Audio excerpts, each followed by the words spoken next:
Hi అందరికీ. ఎలా ఉన్నారు? మా దగ్గర ఎండలైతే మామూలుగా లేవండి. ఈ ఎండలో అయితే చల్లగా ఏమైనా తినాలనిపిస్తుంటుంది కదా!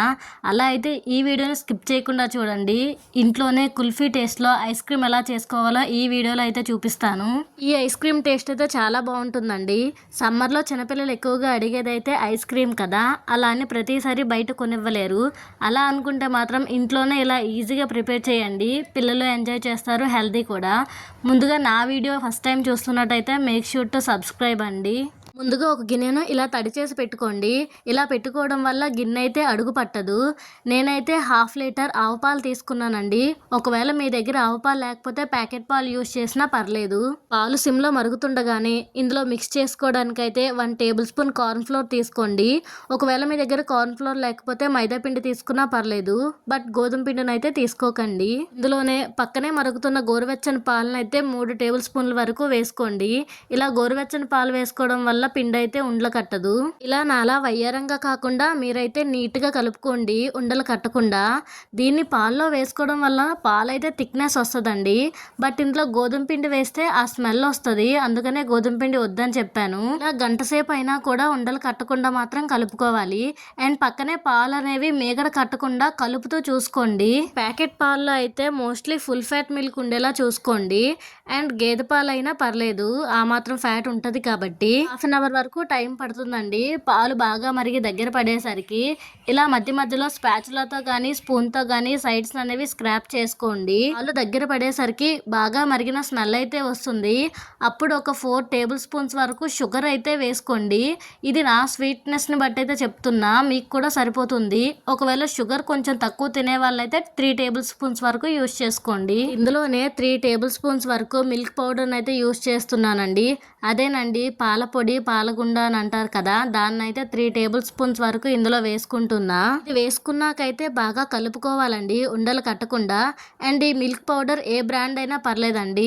దీన్ని వేసుకోవడం వల్ల ఐస్ క్రీమ్ అయితే మంచి టేస్టీగా థిక్నెస్గా వస్తుంది. నేనైతే 1/2 లీటర్ పాలు పెట్టాను కదా, మీరు చూస్తుంటే తెలుస్తుంది. గిన్నెకైతే 1/2 అయిపోయాయండి. అంతవరకు మరిగించాలి. ఇలా మరుగుతుండగానే మనం ఆల్రెడీ మిక్స్ చేసుకున్న కార్న్ ఫ్లవర్ని కానీ మైదాని కానీ ఇందులోనే స్లోగా వేసుకోవాలి. దీన్ని వేసుకున్నాకైతే పాల్ థిక్నెస్ ఇంకొంచెం పెరుగుతుందండి. సో దీన్ని వేసాకైతే కంటిన్యూగా కలుపుకోండి, లేకపోతే అడుగు పట్టేస్తుంది. ఈ ప్రాసెస్ అంతటిని కూడా స్టవ్ని సిమ్లో పెట్టుకునే చేసుకోవాలండి. హైలో పెట్టారంటే సైడ్స్ అంతా మాడిపోయి ఐస్ క్రీమ్ మాడిన స్మెల్ అయితే వస్తుంది. మీరు ఈ వీడియో చూస్తుంటేనే తెలుస్తుంది పాలు థిక్నెస్ ఎంత బాగా పెరిగిందో. ఈ టైంలోనే 1 టేబుల్ స్పూన్ వరకు వెనిలా ఎసెన్స్ అయితే వేసుకోండి. ఇలా ఎసెన్స్ వేసుకోవడం వల్ల ఐస్ క్రీమ్ స్మెల్ అయితే బాగుంటుంది. ఒకవేళ మీ దగ్గర ఎసెన్స్ కానీ లేకపోతే అవాయిడ్ చేసినా పర్లేదు. ఈ ఎసెన్స్ ఓన్లీ స్మెల్ వరకే, టేస్ట్ మాత్రం సేమ్ ఉంటుంది.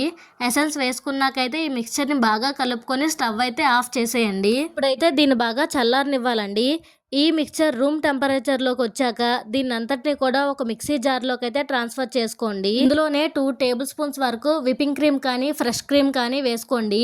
ఒకవేళ మీ దగ్గర ఈ రెండు లేకపోతే పాలమీడ మీగడున్నా పర్లేదు, 2 టేబుల్ స్పూన్స్ వరకు ఇందులో వేసుకోండి. దీన్ని బ్లెండ్ చేశాక చూపిస్తున్నాను చూడండి.